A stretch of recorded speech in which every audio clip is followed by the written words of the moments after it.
ፍኖተ ብርሃን የብርሃን ማማ የስነ ምግባር የፍቅር ከተማ በአንቺ ተምረናል ተቀርጸን አድገናል መላኩ ጠብቆን ከጠላት ድነናል።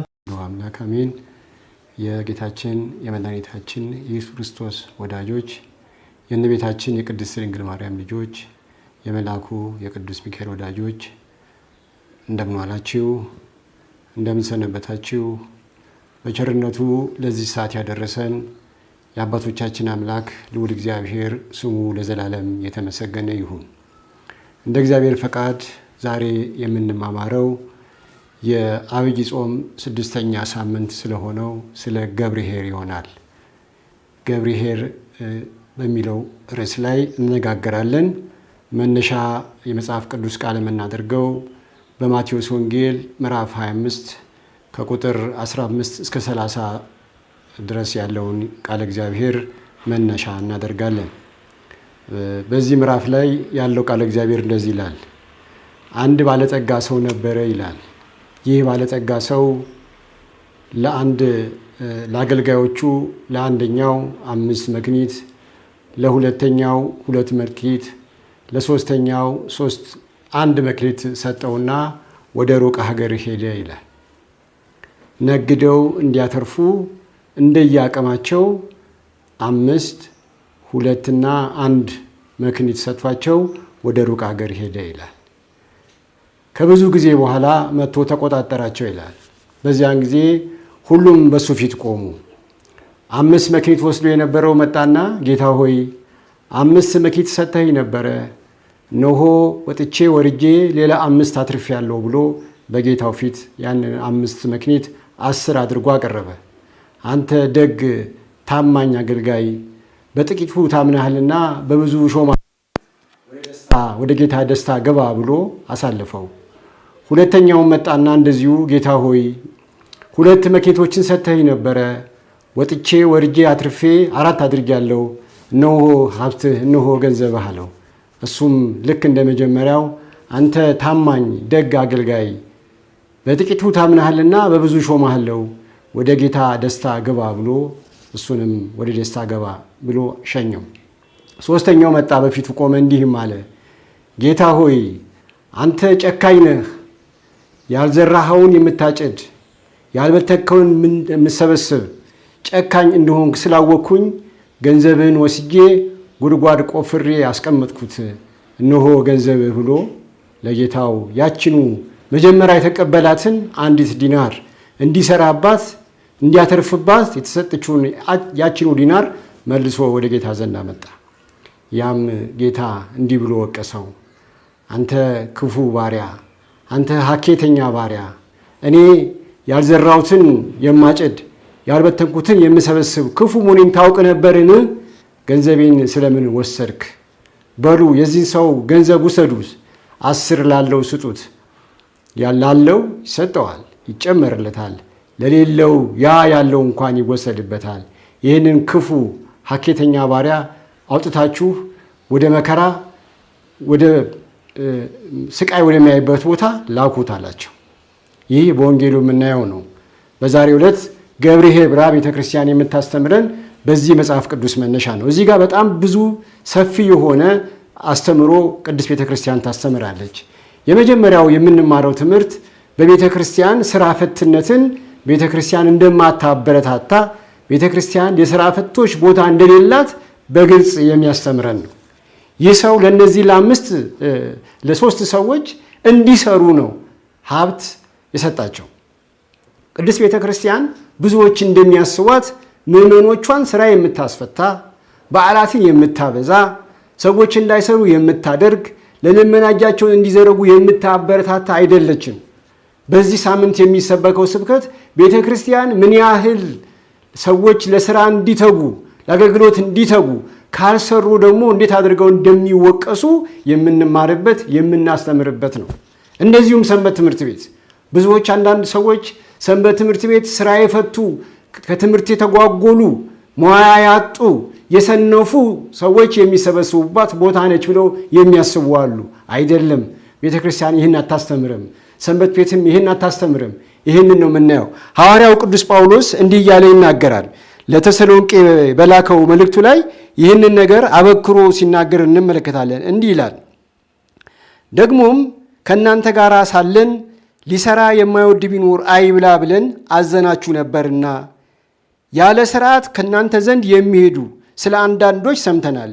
እንዲህ ያሉት በጸጥታ እየሰሩ የገዛ እንጀራቸውን ይበሉ ዘንድ በጌታችን በኢየሱስ ክርስቶስ እናዛቸዋለን፣ እንመክራቸዋለን።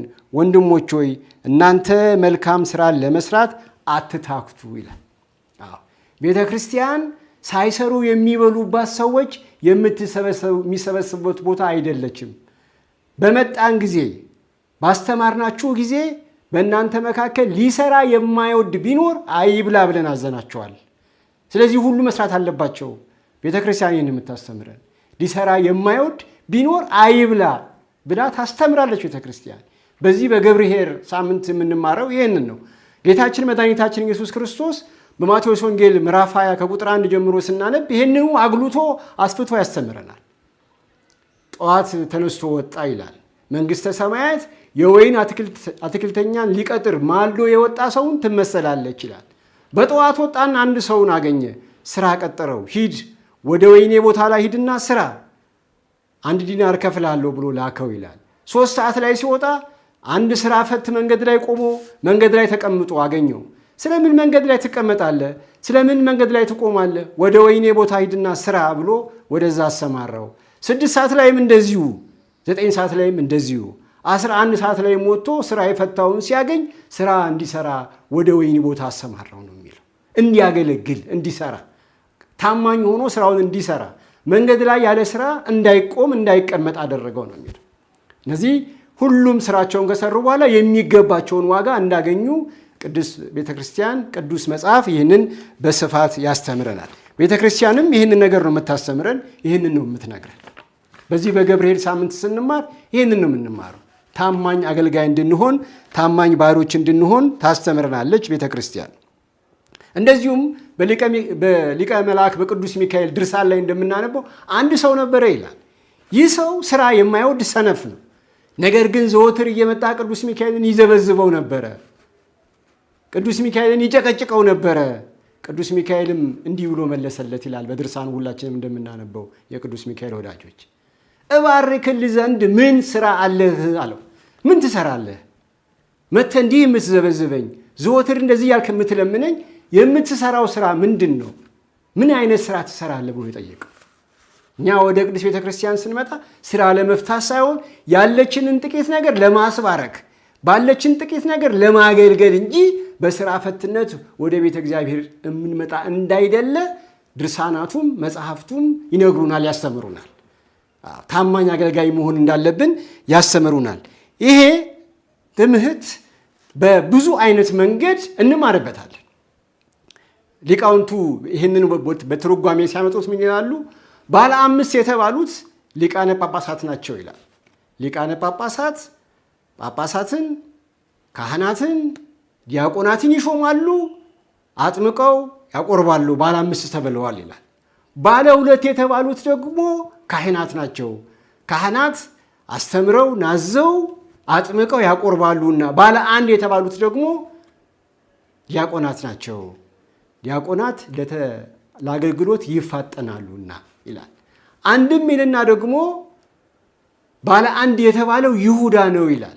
ያ ባለ 1 የተወቀሰ ባለ 1 የተሰጠውን ሀብት ወስዶ የቀበረ ያ ባለ 1 የተባለ ይሁዳ ነው። ይሁዳ የተሰጠውን ጸጋ ከአይሁድ ጋር ተመካክሮ ቀብሮታል። አላተረፈበትም። በተሰጠው ሀብት ከስሯል፣ ተወቅሷል። ልክ እንደዚህ እንደ ሀኬተኛ ባሪያ ሆኗል። ሰጥቶት ነበረ፣ ወጥቶ ወርዶ እንዲያተርፍ ነግዶ እንዲያተርፍበት ሰጥቶት ነበረ። ግን ይህንን ሳይጠቀምበት በመቅረቱ ያንን ሀብት ቆፍሮ ከአይሁድ ጋር ቆፍሮ ቆብሮታልና ባለ 1 የተባለው ይሁዳ እንደሆነ ቅድስት ቤተ ክርስቲያን ታስተምረናለች። ሌላው አገልግሎት ነው። በተለይ ለእኛ በሰንበት ትምህርት ቤት ውስጥ ላለን ወጣቶች፣ በተለይ በየትኛውም ቦታ ያለን ወጣቶች ይህ ሳምንት ስለ አገልግሎት የምንሰበክበት ሳምንት ነው። ስለ አገልግሎት ልብ በሉ። ወንጌሉ እንደዚህ ነው የሚለው፣ እንደየአቅማቸው ሰጣቸው ነው የሚለው። 5 የሰጠው 5 አቅም የነበረው ነው። 2 የሰጠው የ2 አቅም የነበረው ነው። 1 የሰጠውም ደግሞ የአንድ ጸጋ ወይም ደግሞ የአንድ ሀብት አቅም የነበረው ነበር። ስለ አገልግሎት ነው የሚናገረው። አገልግሎት እንደየአቅማችን የተሰጠን፣ እንደየአቅማችን የተቀበልነውን አገልግሎት ልናተርፍበት ልናበዛው ይገባል። 5 የሰጠን 10 ልናደርገው ይገባል። 2 የተሰጠን 4 ልናደርገው ይገባል። ነገር ግን ምንም ያልተሰጠን ሰዎች የለንም። ሁላችንም ጸጋ አለን። በ40 ቀን በ80 ቀን ስንወለድ የተሰጠን ጸጋ አለን። ሐዋርያው ቅዱስ ጳውሎስ በሮሜ መልእክት ምዕራፍ 12 ከቁጥር 6 እስከ 8 ላይ እንዲህ እያለ ይናገራል። እግዚአብሔር የሰጣችሁ ስጦታ አላችሁ ይላል። ማንም ያልተሰጠው የለም። እኔ ምንም የለኝም የሚል የለም።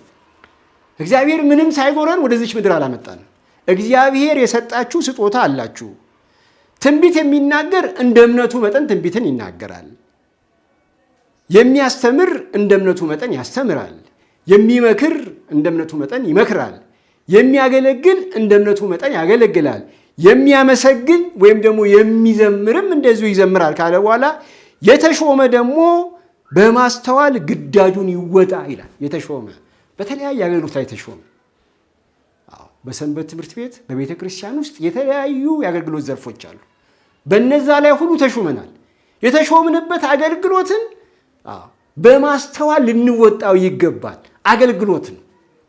እኛ ስም አወጣንለት እንዲመቸን እንጂ ያ ሁሉ አገልግሎት ነው። ሐዋርያው ቅዱስ ጳውሎስ እንደዚህ ይላል ስለ አገልግሎት ሲናገር በአንደኛ ቆሮንቶስ ምዕራፍ 16 ቁጥር 9 ላይ ስራ የሞላበት ትልቅ በር ተከፍቶልኛል፣ ተቃዋሚዎች ደግሞ እጅግ ብዙዎች ናቸው ይላል። ስራ የበዛበት አገልግሎት ስራ የበዛበት ነው። አሁን እጅግ ትልቅ በር ተከፍቶልናል። የምናገለግልበት ሰፊ በር አለ። አገልግሎት የምናገለግልበት ትልቅ በር ተከፍቶልናል። የሚሰሩ ሰዎች ግን እጅግ ጥቂቶች ናቸው። በጣም ጥቂት ሰዎች ናቸው የሚሰሩት። የሚያገለግሉ ጥቂት ሰዎች ናቸው።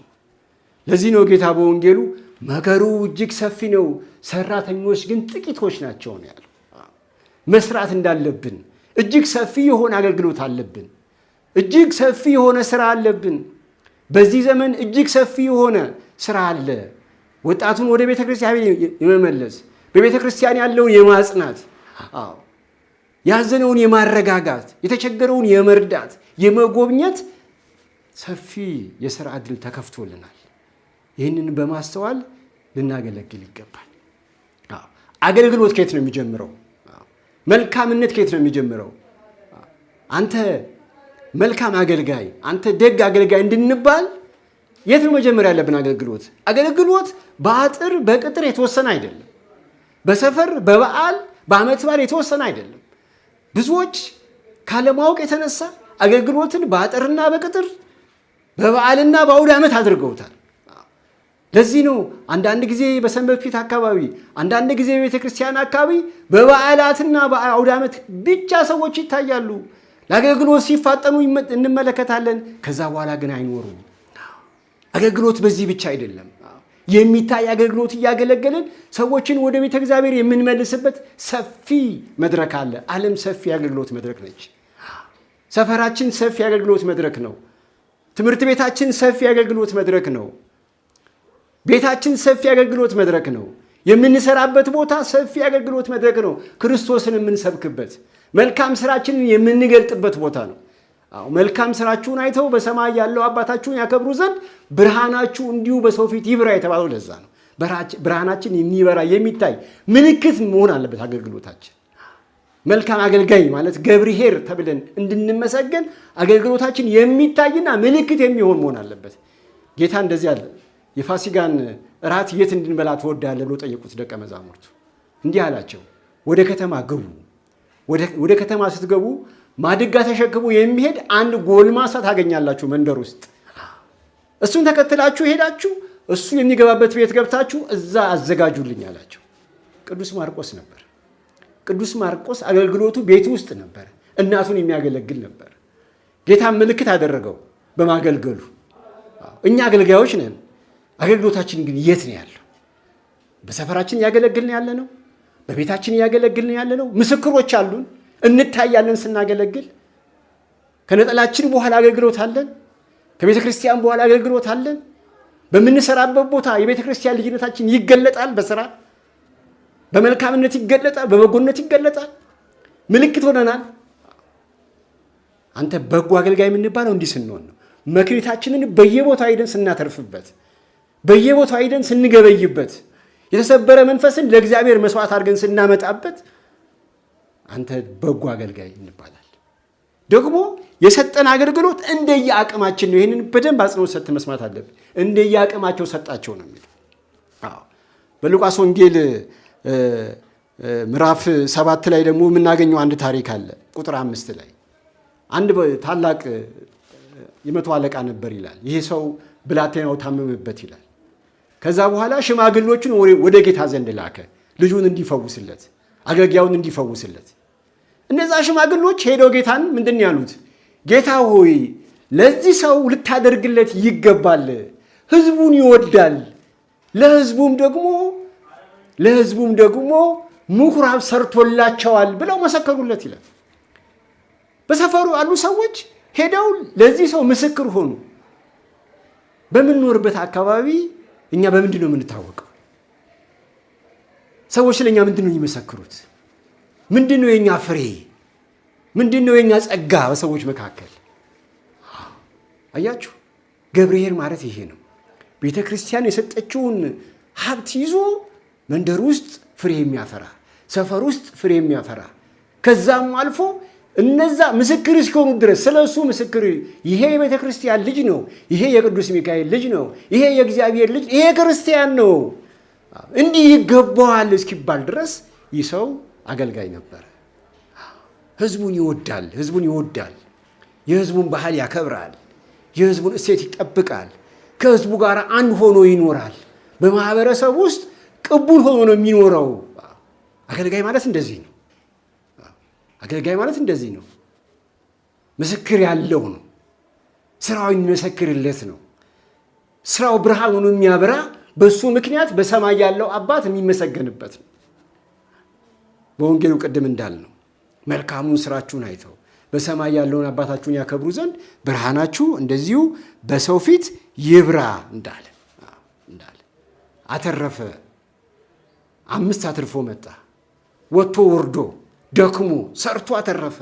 ሰብኮ አስተምሮ ናዞ አትርፎ 5 አመጣ። ሀብትን ሰጠው። እግዚአብሔር የተለያየ ጸጋ ሰጥቶናል። በጸጋችን ልናተርፍ ይገባል። ልናስተምር ይገባል። ልንመክር ይገባል። ልንቆጣ ይገባል። ሰዎችን ወደ ቤተ እግዚአብሔር እንዲመጡ ልናደርግ ይገባል። የተሰጠን ጸጋ ነውና 5 የሰጠን በ5 ኃይላችን ልናገለግል ይገባል። አቅማችንን ስላወቀ ነው 5 የሰጠን። 2 ያለውም እንደዚሁ ባለው አገልግሏል፣ ባለው አስተምሯል፣ ባለው ሰብኳል። ያ አንድ ያለው ግን ምንድን ነበር ያደረገው? ወስዶ መሬት ቆፍሮ ቀበረው። ወንበዴ ቢነጥቀኝ፣ ነጣቂ ቢያታልለኝ፣ ሌባ ቢወስድብኝ፣ አላውያን ነገስታት ሰይፉን አሳይተው ስለቱን አሳይተው ሃይማኖቴን እንዳያስክዱኝ ብሎ እምነቱን በልቡ የቀበረ ሰው ነው ይላል ያ ባለ 1 የተባለው። የተማረውን የማያስተምር ባለ 5ቱ እኮ ራሱን የሚያክል ራሱን የሚመስል አስተምሮ ያወጣን ይመሰላል ነው የሚለው። ባለ 2ቱም እንደዚሁ። ለምሳሌ ቅዱስ ጴጥሮስ ቀለሚንጦስን፣ ቅዱስ ጳውሎስ ጢሞቴዎስን እንዳወጣ እንደዚህ የሚያወጡ ናቸው። ይሄ ግን የተማረውን ትምህርት በልቡ የቀበረ፣ መናፍቃን ተከራክረው ቢረቱኝ፣ አላውያን ነገስታት ሰይፉን ስለቱን አሳይተው እምነቴን ቢያስክዱኝ ብሎ ያልመሰከረ ይወቅሰዋል። ወቀሰው። ለ2ም ለ3ም ጆሮ ብታደርስ እኔ ደግሞ በተራዳሁና እጥፍ ድርብ አደረኩልህ ነበር፣ አንተ ግን ወስደ ቀበርከው ብሎ ወቀሰው። ስለዚህ ምንድን ነበር ያለው? የዚህን የአገልግሎት ሀብት ወስዳችሁ 10 ላለው ስጡት ያለው። ላለው ይሰጠዋል። ይነጠቃል። አገልግሎት ይነጠቃል፣ ከሰው ይወሰድብናል።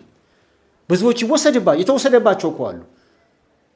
በሰጣቸው መክሊት ያላተረፉ ታማኝ አገልጋይ ያልሆኑ ነበርኩኝ በማለት የሚኖሩ የተነጠቁ አሉ። ደግሞ ጸጋ 2 ተረት ይበዛላቸው ደግሞ አሉ። እየተነጠቀ የሚሰጣቸው አሉ። ስለዚህ ሀብታችንን እንዳንነጠቅ፣ መክሊታችንን እንዳንነጠቅ፣ አትረፈን እንድንመሰገን ልንወጣ ልንወርድ ይገባል፣ ልንደክም ይገባል። ለምን? የተሰጠን ጸጋ፣ የተሰጠን ሀብት፣ የተሰጠን የማገልገል ሀብት እንደየአቅማችን ስለሆነ ይበዛል ዘንድ መድከም አለብን። በዚህ ሳምንት ቤተ ክርስቲያን የምታስተምረን ይሄንን ነው።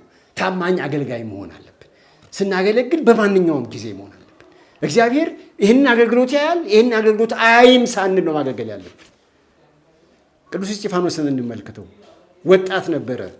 አገልግሎቱ ግን ከሰዎች እይታ የተሰወረ ለእግዚአብሔር ደግሞ የተገለጠ አገልግሎት ነበረ። 8,000 ለሚያክሉ የክርስቶስ ደቀ መዛሙርቶች ተማሪዎች እንጀራ የሚጋግር ወጥ የሚሰራ ነበረ። በኋላ ወደ አደባባይ መጣ። ይህንን ሲያደርግ ግን የሚማር ነበረ፣ የሚያውቅ ነበረ፣ ተከራክሮ የሚያሸንፍ ነበረ። በድንጋይ እስኪወግሩት ድረስ ስለ ክርስቶስ የሚመሰክር ነበር። ጸጋው በጣም በዝቶለት ነበር። የተሰጠው ሀብት በዝቶለት ነበር። ስለዚህ ሀብታችንን እንድናበዛ ጸጋችንን እንድንጠቀምበት ሁል ጊዜ ምን ማድረግ አለብን? እግዚአብሔር የሰጠንን መክኒት እሱ የሰጠንን መክኒት የምናተርፍ መሆን አለብን። ልናተርፍበት የሚገባ ስራ ልንሰራበት ይገባል። በዚህ ሳምንት ቅድስት ቤተ ክርስቲያን የምታስተምረን ይህንን ነው። ገብርኄር የተባለው የተመሰገነው ያ 5ቱን 10 ያደረገው 2ቱን 4 ያደረገው ታማኝ የሆነ አገልጋይ ነው። በዚሁ መጽሐፍ ምዕራፍ 25 ላይ ለትምህርታችን መጠቅለያ የሚሆን ሌላም ታሪክ ከዚህ የተነገረ አለ። 5 ልባምና 5 ሰነፎች ነበሩ ይላል። 5ቱ ሰነፎች መብራት ይዘዋል፣ ነገር ግን ዘይት አልነበራቸውም። 5 ልባሞች መብራት ይዘዋል፣ ዘይትም ይዘው ነበር ይላል። ይህንን ቅዱሳን አባቶቻችን መጽሐፍቱን ሲተረጉሙ ሲያስተምሩት 5 የተባለው 5 እነዚህ በአፋ ያሉ የኛ ማንነቶች ናቸው ይላል። ወይም ደግሞ በዚህ በሳይንሱ ቋንቋ የስሜት ሕዋሳት የምንላቸው ነው። ሰጥቼሃለሁ 5ቱንም። ጤነኛ ዓይን አለህ፣ ጤነኛ እጅ አለህ፣ ጤነኛ እግር አለህ፣ ጤነኛ ጆሮ አለህ፣ ጤነኛ አንደበት አለህ። ምን ሰራህበት ይላል። ይሄ ሁሉ ሰጥቶናል። አሁን ሁላችንም እኮ ባለ 5 ነን አለን። ግን ምን ሰራንበት? መሰከርንበት፣ መጸወትንበት፣ ወደ በጎ ቦታ ተራመድንበት፣ መልካም ነገር ሰማንበት፣ መልካም ነገር አየንበት። እነዚህ መክሊቶቻችንን አክብረን ልናገለግልባቸው ልናተርፍባቸው ይገባል። የዛን ጊዜ አንተ በጎ አገልጋይ በጥቂቱ ታምነሃልና በብዙ እሾምሃለሁ ይላል። እግዚአብሔር አምላካችን በጥቂቱ ታምነን በብዙ እንድንሾም የሰጠንን አገልግሎት የሰጠንን መክኒት እንድናተርፍበት የእግዚአብሔር ቅዱስ ፈቃድ ይሁን። የእግዚአብሔር ቸርነት፣ የእመቤታችን የቅድስት ድንግል ማርያም አማላጅነት፣ የሊቀ መልአኩ የቅዱስ ሚካኤል ተራዳኢነት ከሁላችን ጋር ይሁን። ይቆየን።